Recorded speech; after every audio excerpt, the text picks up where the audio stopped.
There are some key phrases in golf like never up, never in. And the first time you hear it, you recognise it's a standard and you remember it and you utilise it. And great players are very adept at coming out with witticisms that actually have a lot of truth. A couple of my favourites are Lee Trevino. Somebody asked him, why haven't you got a guru or a swing coach, Lee? He goes, when I can find one that can beat me, I'll listen. Rather sobering if you're a coach. Arnold Palmer gave us another one. He said, your worst putt is probably as good as your best chip. And I like that one. Playing the percentages is key. Whether you play a shot successfully depends upon your decision making and your procedure. If your decision is good, you've got the optimum chance of succeeding. So in terms of simplicity, I think a putter is the least risky shot. So if I can hit a putter, I'm going to putt it. If the ground doesn't allow me to putt it, I'm going to play a running chip. If I can't stop a running chip in time, I'm going to play a lofted chip.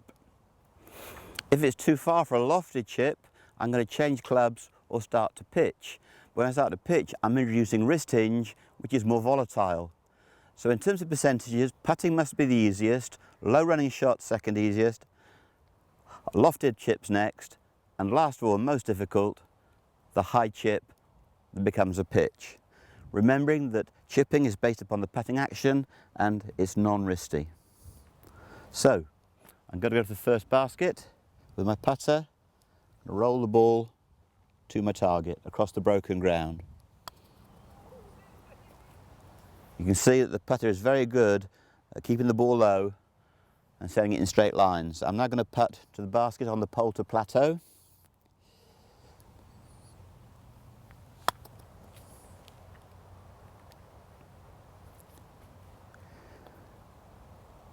And that's about 30 paces away. And now 60 paces away, which you might do at a links course, I'm now going to putt to the synthetic green.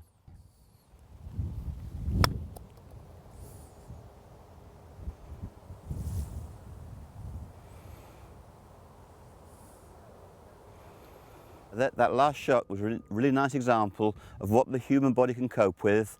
I've had 3 levels of plateau, 2 banks, I've got semi-rough, fairway cut and synthetic green cut, and yet somewhere inside the human body is a computer that can work it out. So that's how to putt from 60 yards and in. Now, if the ground was broken here or there was long grass, I can't putt. I'm now going to take that out of the equation by putting loft on my putter. When I say putting loft on my putter, remember, I pull the club up my sleeve. It's just the same as making your 5-iron into a putter. There's the 2 clubs of different shapes, but if I pull the 5-iron up my sleeve, the 5-iron becomes a putter. I have the identical thought process in my mind. I'm now putting to the first basket. I'm now putting to the second basket.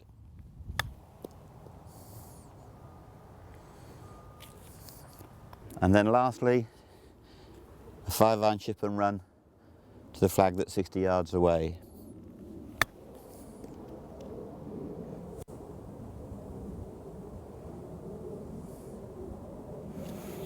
I've just played a running chip. If there's not enough room to stop a running chip, I'm obliged to go to a lofted chip. So now I'm going to go to my sand iron, my most lofted club in the bag,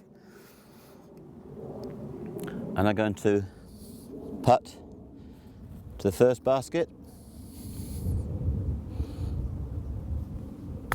You see the ball takes off. I'm going to putt with the sand iron to the second basket.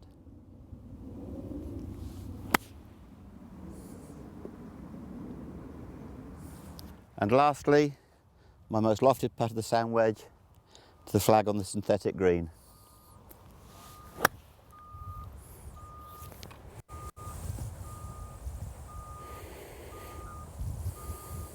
If you make a 10 out of 10 decision, you've got a 10 out of 10 doorway of opportunity. So to recap, if you can putt it, putt it. If not, play a running chip.